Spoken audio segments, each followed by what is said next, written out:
मुख्यमंत्री नीतीश कुमार में जातीय जनगणना कराने का बिहार में दम नहीं है, हम नहीं कह रहे। ये बात नेता प्रतिपक्ष तेजस्वी यादव कह रहे हैं। जातीय जनगणना का मुद्दा जो है बिहार में हर रोज नए रंग लेते जा रहा है। ये बात इसलिए चल रही है और यहां तक इसलिए पहुंची है क्योंकि मुख्यमंत्री नीतीश कुमार, जेडीयू समेत बिहार के तमाम राजनीतिक दलों का एक प्रतिनिधिमंडल प्रधानमंत्री नरेंद्र मोदी से पिछले दिनों मिलता है, गुजारिश करता है कि जातीय जनगणना होनी चाहिए बिहार में।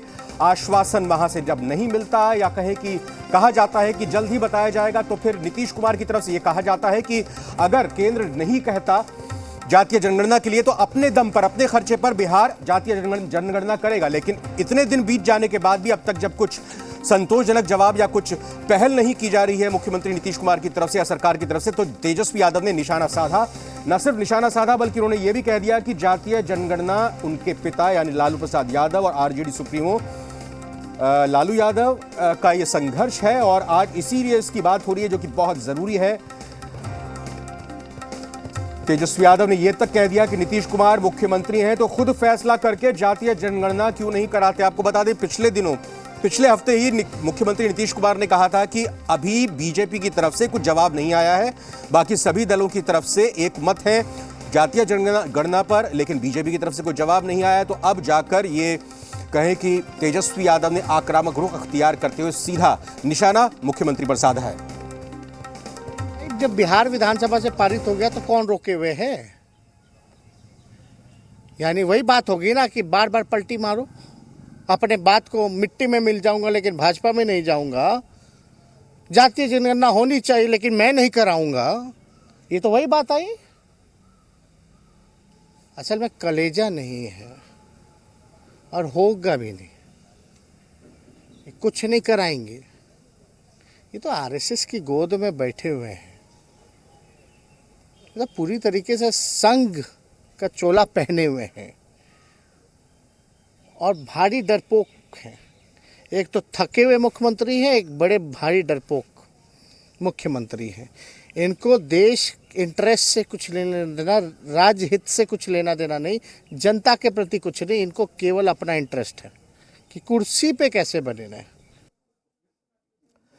तो जातीय जनगणना के मुद्दे को लेकर एक वो भी समय था जब प्रधानमंत्री से मुलाकात के बाद मुख्यमंत्री नीतीश कुमार के दाएं हाथ पर खड़े होकर तेजस्वी यादव का चेहरा मुस्कुराते हुए दिखाई दे रहा था। दोनों आश्वस्त नजर आ रहे थे कि बहुत जल्द या तो प्रधानमंत्री या केंद्र सरकार या फिर अपने स्तर पर राज्य सरकार जातीय जनगणना की शुरुआत कर देगी, इसकी घोषणा कर देगी। लेकिन अब तक ऐसा नहीं हुआ और इसीलिए इतने कड़वे बयान यहां पर तेजस्वी यादव के सुनने को मिल रहे हैं। अब राजनीतिक दल आज की स्थिति में अपने अपने हिसाब से जातीय जनगणना के मुद्दे को ले रहा है, बयान दे रहा है। कोई इसको कह रहा है कि बिहार के विकास के लिए बहुत जरूरी है, कोई इसको राजनीतिक मुद्दा बता रहा है। सुन लेते हैं जरा प्रतिक्रियाएं क्या क्या आई हैं। आर्थिक, सामाजिक, जातिगत जनगणना के मुद्दे को कांग्रेस के अलावा हर पार्टी ने सिर्फ और सिर्फ एक राजनीतिक मुद्दे की तरह देखा है। बिहार के मुख्यमंत्री का यह कहना कि गेंद अब बीजेपी के पाले में है, सिर्फ और सिर्फ इस बात को बताता है कि एनडीए बिहार में इस मुद्दे को सिर्फ अपने वोटों की खेती के लिए राजनीतिक खाद की तरह इस्तेमाल कर रहा है। आदरणीय नीतीश कुमार जी लोकतंत्र में जो है विश्वास रखते हैं और लोकतंत्र में विश्वास रखने का मतलब यही है कि सबको साथ में लेकर चलना और सबकी सहमति जैसे हो इस पे, और उन्होंने इस तरह के कई बार कदम भी उठाए हैं। इसीलिए यह कोशिश है कि एक बार सर्वदलीय बैठक हो जहां उसका प्रारूप तैयार हो, किस रूप में कराया जाए, कब तक हो जाना चाहिए, इन तमाम बिंदुओं पे सर्वदलीय बैठक में बात होगी और जातिगत जनगणना बिहार में होगा। इस बात को कई बार मुख्यमंत्री जी दोहरा चुके हैं और इसमें कोई किंतु परंतु की कोई बात ही नहीं है। जातिगत जनगणना विकास के मुख्य धारा से बिहार सरकार को दूर करेगा और जो पार्टी आज ये कह रहे हैं कि लालू प्रसाद यादव जातिगत जनगणना के लिए संघर्ष कर रहे थे, तो वो संघर्ष बिहार के विकास के लिए नहीं, अपने परिवार के विकास के लिए कर रहे थे।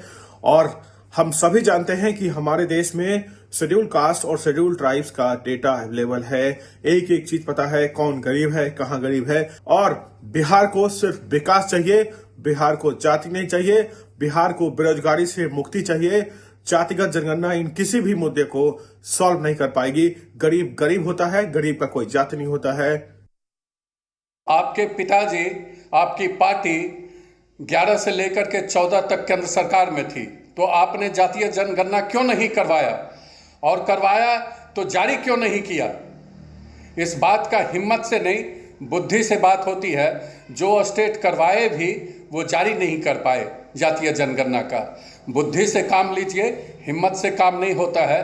राजनीति में बुद्धि का बड़ा महत्व होता है, और अब आगे नीतीश कुमार जी का और हिम्मत देखेंगे। देखिए, भारतीय जनता पार्टी जातिगत जनगणना के खिलाफ नहीं है। जब बिहार विधानसभा में या बिहार विधान परिषद में प्रस्ताव आया तो भारतीय जनता पार्टी ने पूरा समर्थन दिया था। प्रधानमंत्री जी से मिलने जब डेलीगेशन आया था बिहार से, सर्वदलीय डेलीगेशन, उसमें भारतीय जनता पार्टी भी पार्टनर थी। मुद्दा वो नहीं है। मुद्दा ये है कि अभी हमारी प्राथमिकता क्या है। अमूमन पूरे देश में 4 लाख जातियां हैं। अभी भारतीय जनता पार्टी और आदरणीय नरेंद्र मोदी जी की प्राथमिकता इस कोविड की चुनौती से पार पाना है। कैसे हम 135 करोड़ लोगों की रक्षा करें, कैसे उनकी वैक्सीनेशन कंप्लीट करें, अभी प्राथमिकता में ये है। तो जातीय जनगणना का जो जिन्न है वो रह रहकर अब बाहर बिहार की राजनीति में निकल कर सामने आ रहा है। रजनीश हमारे ब्यूरो चीफ इस वक्त हमारे साथ जुड़ चुके हैं, सीधा उनका रुख करेंगे। क्या ये दुखती नब्ज बन गई है बिहार सरकार की, विशेष तौर पर जेडीयू की? रजनीश, देखिए रविंद्र जी, बहुत कुछ कहने से अच्छा है कि संकेत जो है वो भी काफ़ी कुछ होते हैं और अपने दर्शकों को कुछ तस्वीर सीधा दिखा देते हैं। सामने उपेंद्र कुशवाहा का ये घर है और ठीक अभी निकले हैं, हमने यहाँ पे पकड़ लिया है मृत्युंजय जी जो कि आरजेडी के प्रवक्ता हैं, मिलकर आ रहे हैं। क्या कुछ चल रहा है वो जान लेते हैं। पहले हाँ की बात थी कि पीछे से समर्थन देंगे, बाद में कल नेता प्रतिपक्ष ने उसको नकारते हुए ये कहा कि समर्थन है। क्या कुछ चल रहा है अंदर खाने में? देखिए, कुछ अंदर खाने का चलने का सवाल नहीं है। नहीं, अगर दो राजनीतिक दलों के नेता मिल रहे हैं तो जाहिर बात है कि राजनीतिक ठीक है, ये बात भी आपका सही है, लेकिन ये बिल्कुल ही निजी मुलाकात थी। कुछ खिलाड़ियों की समस्या थी और हम एयरपोर्ट से लौट रहे थे। वो बात तो ठीक है, लेकिन मौजूदा जो परिस्थितियां चल रही हैं और जो एक बात के लिए तो साधुवाद है माननीय उपेंद्र कुशवाहा जी को, धन्यवाद है। उन्होंने जातीय जनगणना और विशेष राज्य का दर्जा इस मुद्दे पर अपना स्टैंड क्लियर रखा है और लगातार बीजेपी पर हमलावर हैं और कह रहे हैं ये मांग मानी जाए। नेता प्रतिपक्ष तेजस्वी यादव जी को बिहार की 12 करोड़ जनता की चिंता है और ये 2 मुद्दे बिहार की जनता के हैं, इसलिए विधानसभा में विधानमंडल से सर्वदलीय प्रस्ताव पारित है। तो तेजस्वी यादव जी, जब उपेंद्र कुशवाहा ने स्टैंड क्लियर कर दिया है, बीजेपी पर हमलावर है, तो क्या पार्टी की ओर से आप संभावना तलाशने आ गए? नहीं, हमको कोई पार्टी नहीं, देखिए इसमें इस बात से हम इनकार करते हैं। ये विशुद्ध रूप से निजी मुलाकात थी, इसमें कोई राजनीतिक बातें नहीं। लेकिन जो मुद्दे तेजस्वी यादव जी ने, हमारे माननीय प्रदेश अध्यक्ष जी ने उठाए हैं, इस 2 मुद्दे पर अगर नीतीश कुमार जी बड़ा देखना होगा कि राजनीतिक तो उनको रोटियां ही सेकी जाएंगी या जातीय जनगणना होगी, क्योंकि मुलाकातों का दौर शुरू हो गया। आप बातचीत करते रहेगा, क्योंकि एक और महत्वपूर्ण खबर रजनीश इस वक्त आ रही है, बड़ी खबर आ रही है बिहार के लिहाज से। और जैसा हमने बताया था कि बिहार स्वावलंबी बन रहा है, अपने पैरों पर खड़ा हो रहा है, आत्मनिर्भर बनने की तरफ। एक